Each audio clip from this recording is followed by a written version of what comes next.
और चलिए अब एक नजर the untold stories of Modi पर।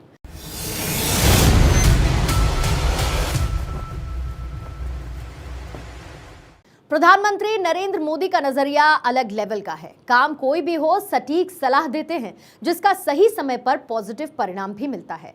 ये कहना है गुजरात के दर्शन पाठक का। The untold stories of Modi में ऐसी ही एक अनसुनी कहानी दर्शन पाठक की जुबानी। संघ में मेरी जिम्मेवारी नगर कार्यवाह की थी।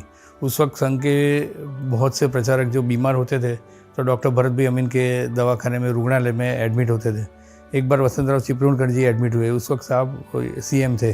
तो साहब शाम को मेरे को मैसेज आया कि साहब आने वाले हैं। तो मैं वहाँ पहुँच गया। तो फिर साहब वसंतराव जी के साथ बैठे, सब बात किए, फिर बाहर आए और पूछा भाई दर्शन कौन किसकी जिम्मेवारी है, वसंतराव की जिम्मेवारी किसके पास है। मैंने बोला साहब मेरे पास है। तो कि देखो वसंतराव जी को कोई दिक्कत नहीं होनी चाहिए, कोई तकलीफ़ नहीं होनी चाहिए और पूरी उनकी दिनचर्या का मेरे पास पूरा हिसाब लिया कि क्या करते हो, कौन कौन देखता है, क्या जिम्मेवारी करते हो, टिफ़िन की व्यवस्था क्या है, उनको सुबह चाय पानी की व्यवस्था क्या है, सब कुछ पूरा ब्यौरा लिया। फिर मैं दरवाजे तक साहब के साथ गया।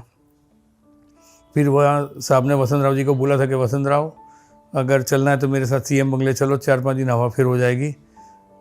बहुत वसंतराव जी बहुत मज़ा के आदमी थे, तो उनके साथ ऐसे ही बात होती थी। साहब जब हिमाचल थे तब हमारी मीटिंग मेयर बंगले होती थी। मैं, कौशिक मेहता और प्रोफेसर यादव साहब, हम तीनों बैठते थे और साहब दिल्ली से आते, सीधा एयरपोर्ट से मेयर बंगले आते थे। उस वक्त लालजी भी परमार मेयर थे। तो साहब आते थे और साहब कुछ अखबार भी लेके आते थे पुराने उस टाइम के, और उनमें से जो उनको विदेश प्रवास के वक्त उनको जो बनाना था वृत्त, उसके बारे में हमें बताते, डिटेल से बताते थे। तो उसमें एक बार बताने के बाद 1-1.5 घंटा तक ये बैठक चलती थी। साहब पूरा उनका विश्लेषण देते थे। फिर मैं, यादव साहब और कौशिक मेहता साथ में बैठ के एमजे लाइब्रेरी में बनाते थे। मगर जब भी 7 दिन के 10 दिन के बाद जब साहब आते थे फिर से, तो हम बताते थे साहब को। तो ऐसा होता था कि साहब बोले नहीं ये ठीक है मगर उसको इस तरह से लेना चाहिए। यानी उस वक्त जो साहब जो पॉइंट ऑफ व्यू बताते थे ना, वो always out of the box होता था।